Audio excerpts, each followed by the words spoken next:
Start करो। हो गया।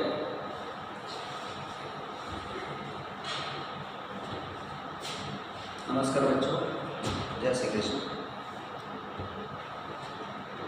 Standard 8 subject Hindi, chapter number 2 ईदगाह। कवि का नेम है प्रेमचंद जी। प्रेमचंद जी ने ईदगाह के बारे में लेसन नंबर 2 यानी चैप्टर नंबर 2 में समझाने का प्रयास किया है। उसके बारे में हम देखते हैं। प्रेमचंद जी की जो बड़ी कहानी है वो कहा। सबसे पहले प्रेमचंद जी का थोड़ा सा परिचय देख लेते हैं। जन्म सन 1880, निधन सन 1936। उसके बाद उसका जन्म वाराणसी यानी उत्तर प्रदेश के लम्ही नामक एक छोटे से गांव में हुआ था। उनका बचपन का नाम धनपत राय था। आरंभ में वे नवाब बराज उर्दू में लिखते थे।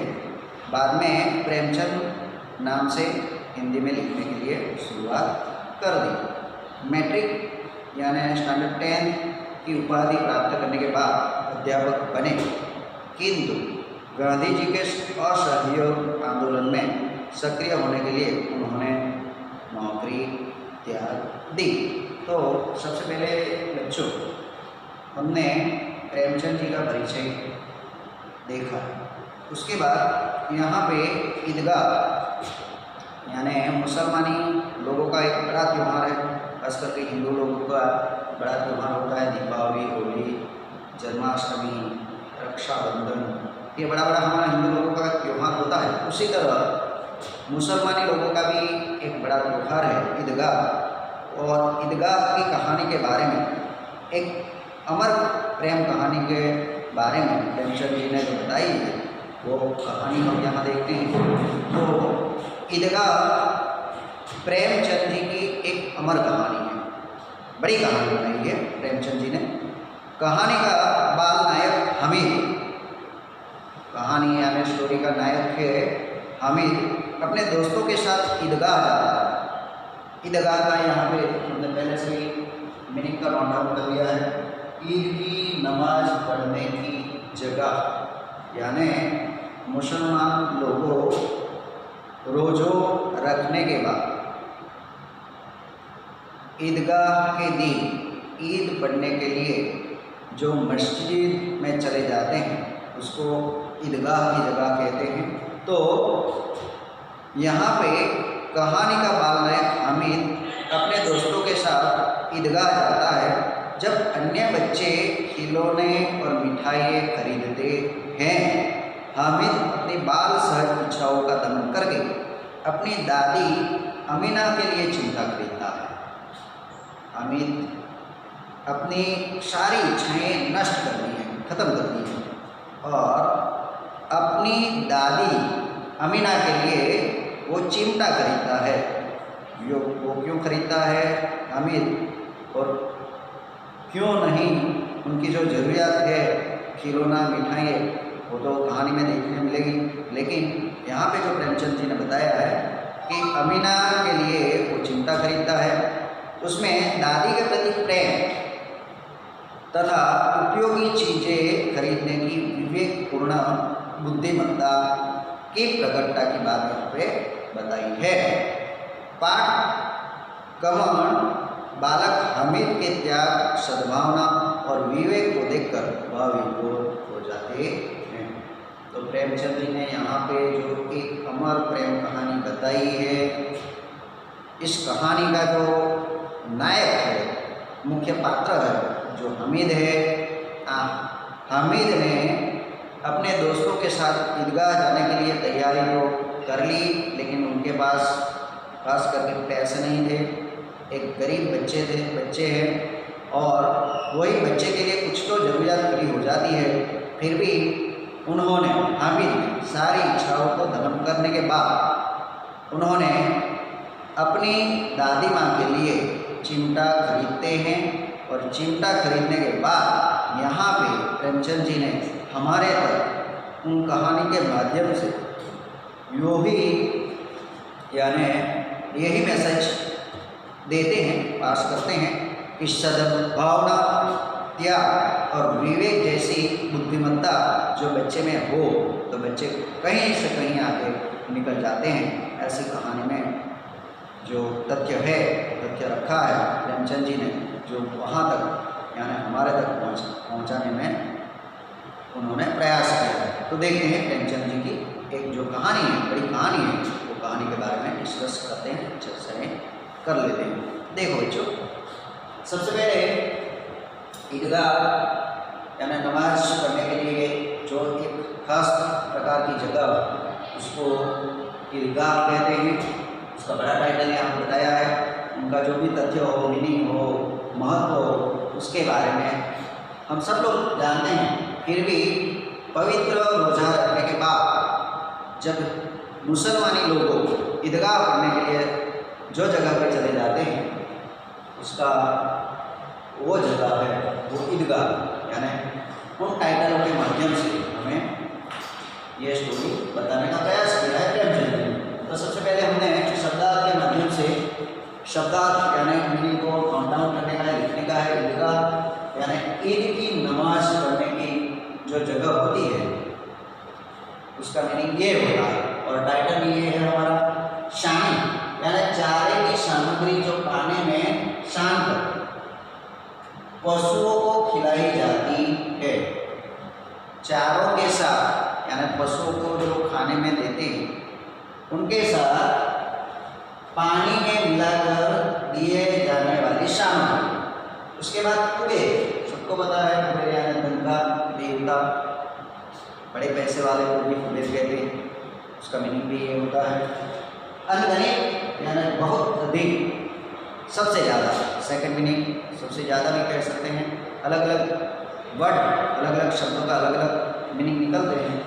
और निगोड़ी यानी दुष्ट, अनाथ, ऐसे शब्दों के प्रयोग करने के बाद प्रेमचंद जी ने एक बड़ी अमर कहानी यहाँ पे बताने का प्रयास किया है। और ये बड़ी अमर प्रेम कहानी के माध्यम से हम भी सचेत हो जाते हैं, हम भी ऐसे सोचने के लिए मजबूर हो जाते हैं कि मुसलमान ज्ञातियों में भी सभी पैसे वाले ही नहीं होते हैं, गरीबाई भी इतनी है। और गरीबाई में जो कोई ऐसा बड़ा त्यौहार आ जाता है तो मनुष्य, चाहे हिंदू हो, मुसलमान हो, ईसाई हो, क्रिस्त हो, इन गरीबाई को किस तरह से बचने का प्रयास करते हैं, वही बचने का प्रयास इन कहानी के माध्यम से बाल नायक हामिद जैसा बड़ा आपको के माध्यम से उन स्टोरी का हमें परिचय मिलता है। तो देखते हैं ईदगाह। सबसे पहले हमारी टेक्स्ट बुक में पेज नंबर 1 पे चैप्टर नंबर 2 ईदगाह प्रेमचंद रचित कहानी बताई है, वो देख लेते हैं। बराबर ध्यान से देखो।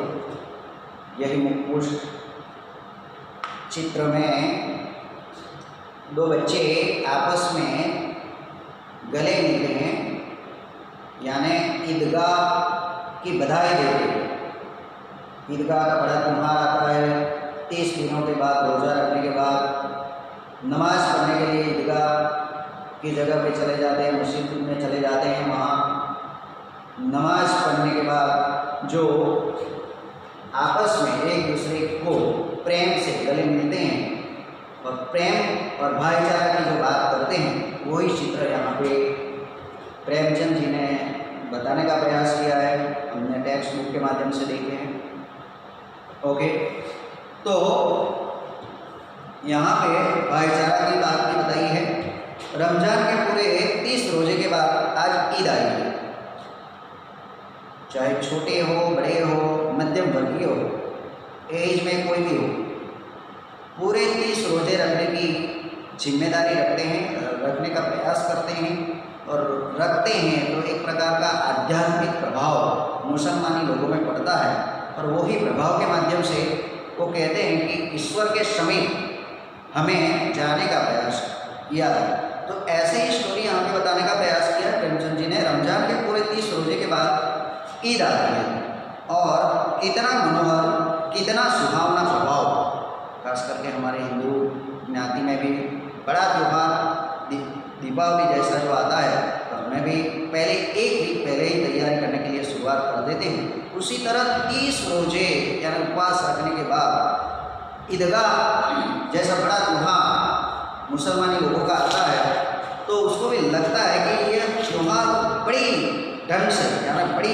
मनोरंजन के साथ मनाने का प्रयास करते हैं और बच्चे लोग में भी एक प्रकार की खुशियाँ आ जाती हैं और वही खुशियाँ वही दिन प्रकट करने के लिए ईदगाह की जगह पे चले जाते हैं। यहाँ पे कितना मनोहर, कितना सुहावना प्रभात है। सुबह इतनी अच्छी है कि सबको मनमोहित कर लेते हैं और सुबह का जो सूर्य है, आज का सूर्य देखो कितना प्यारा, कितना शीतल है, मानो संसार को ईद की बधाई दे रही है।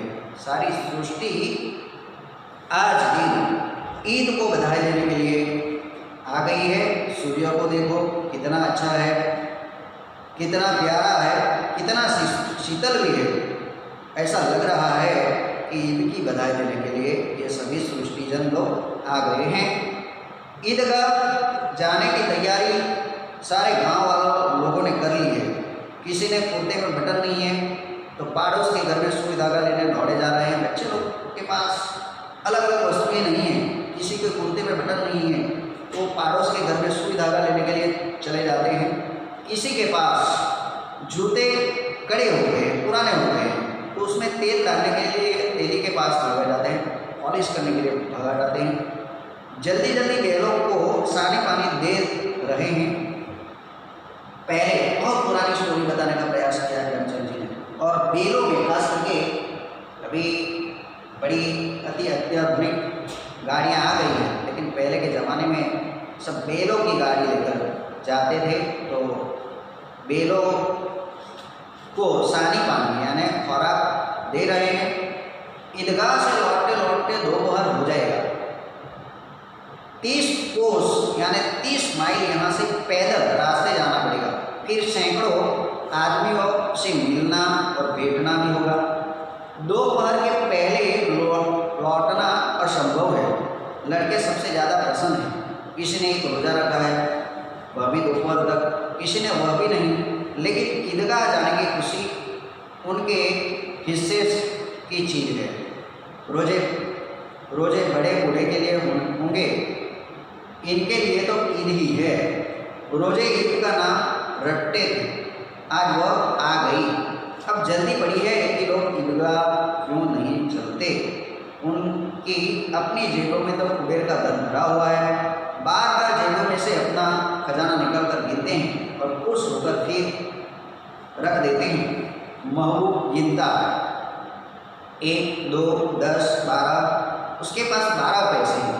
मोहसिन के पास 1, 2, 8, 9, 15 पैसे हैं।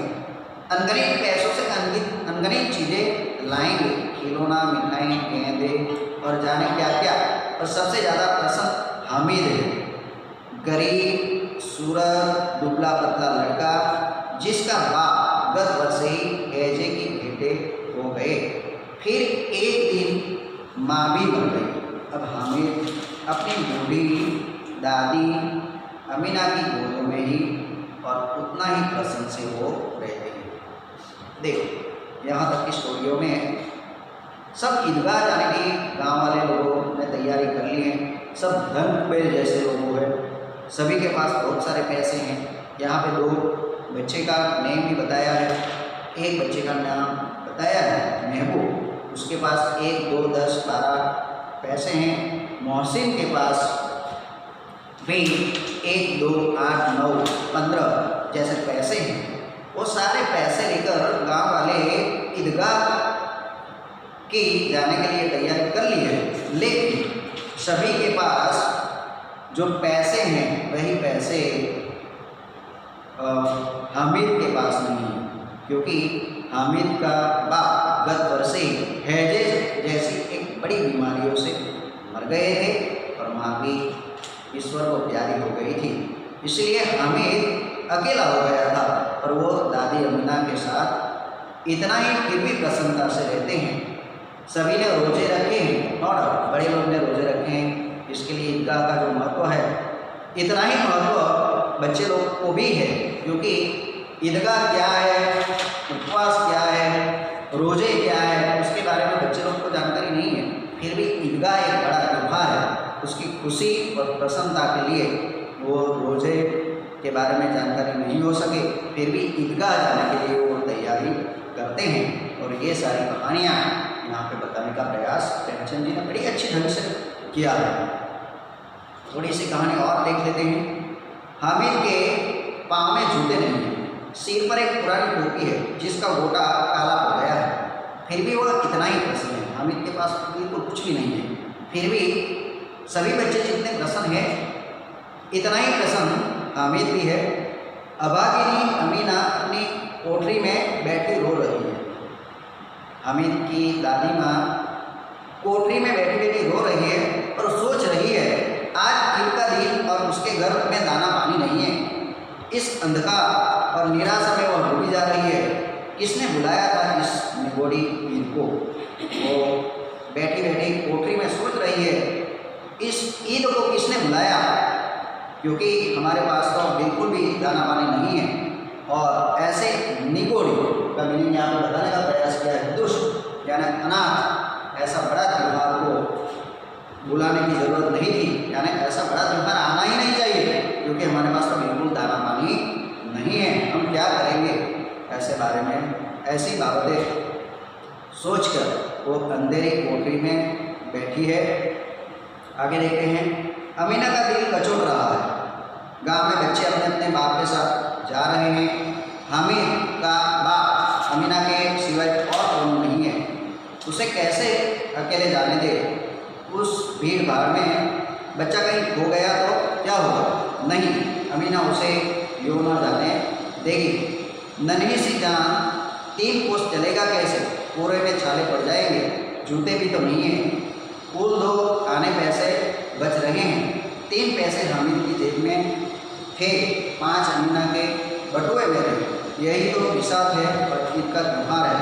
अल्लाह की बेड़ा पार लगाएगा। बाद में दादी माँ अमीना सोचती हैं हामिद के बारे में। हामिद के पैरों में चप्पल भी नहीं है। 3 कोस दूर चले जाने का है ईदगाह की नमाज पढ़ने के लिए। सभी बच्चे अपने बापों के साथ यानी माँ बाप के साथ जाने वाले हैं। अति खुश है, प्रसन्न है। हमारे हामिद के पास ऐसी कोई प्रसन्नता भी नहीं है, खुशी भी नहीं है, पैसे भी नहीं है।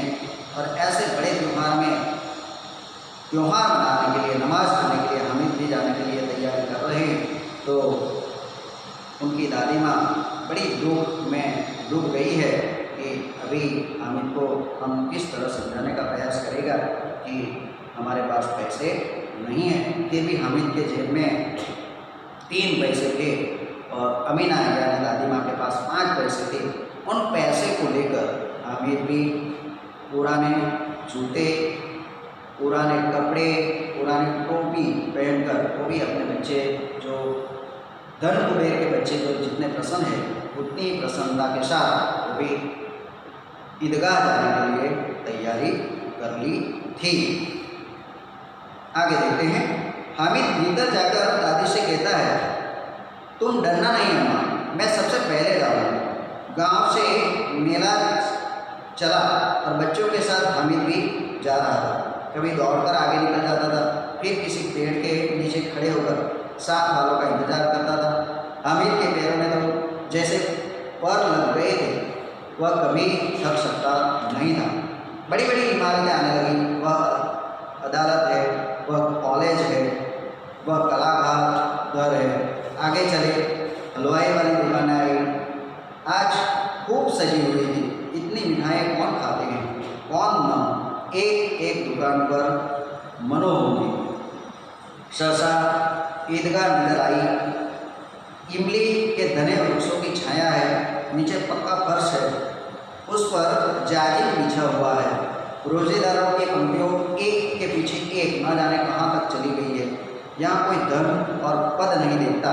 इन ग्रामीणों ने भी वजूद किया और पिछली पंक्तियों में खड़े हो गए। कितना सुंदर संचालन है, कितनी सुंदर व्यवस्थाएं हैं। हजारों से एक साथ सिजदे में झुक जाते हैं, फिर सब एक साथ खड़े हो जाते हैं। मानो भर्तृत्व का एक सूत्र समस्त आत्माओं को एक कड़ी में पिराए हुए हैं। नमाज खत्म हो गई, लोग आपस में गले मिल रहे हैं। देखो यहाँ तक की स्टोरी हम देखते हैं। नमाज खत्म हो गई, लोग आपस में गले मिल रहे हैं, वहाँ तक की स्टोरी आपको देखने की है। तो पहले दो पैराग्राफ्स फिर से एक बार देख लेते हैं। हमें के पास पैसे नहीं है, ओनली 5 पैसे लेकर वो भी ईदगाह जाने के लिए तैयारी करनी है। गांव वालों के साथ वो भी चलते चलते जा रहे थे। 3 कोस दूर ही है ईदगाह। तो सबसे पहले सभी बच्चे के पास तो बहुत सारे पैसे हैं, हम इनके पास पैसे नहीं हैं। उसके साथ कोई भी नहीं आए हैं, सभी बच्चे के साथ उनके माँ बाप आए हैं। फिर भी हमें अपने पैरों से चलते चलते सबसे आगे निकल जाते हैं और कोई बड़ी छाया मिल जाती है वृक्षों की, तो वहाँ वो आराम भी कर लेते थे। उसी तरह 3 कोस वो भी अकेले वो सारे बच्चे के साथ चल गए और ईदगाह जहाँ जो जगह थी वो जगह आ गई। उन्होंने देखा कि ईदगाह ऐसी जगह है, वहाँ कोई धन कूड़े की जगह नहीं है, बस ईश्वर को आराधना करने की जगह है। इसीलिए वो थोड़ा प्रसन्न हो गया कि मेरे पास पैसा नहीं है तो कोई बात नहीं, लेकिन हमें जो मनोकामनाएं लेकर आए थे, ईश्वर को याद करने के लिए आए थे, वही जगह उसको देखने के लिए मिल गई। फिर भी सभी बच्चे सारे पैसे लेके आए थे, तो जहाँ से ईदगाह की जगह की शुरुआत हो गई थी, वहाँ हलवाई वाली दुकानें आई, मिठाई वाली दुकानें आई और खिलौने वाली दुकानें आई। तो वही दुकानों में सारे बच्चे लग गए थे, लेकिन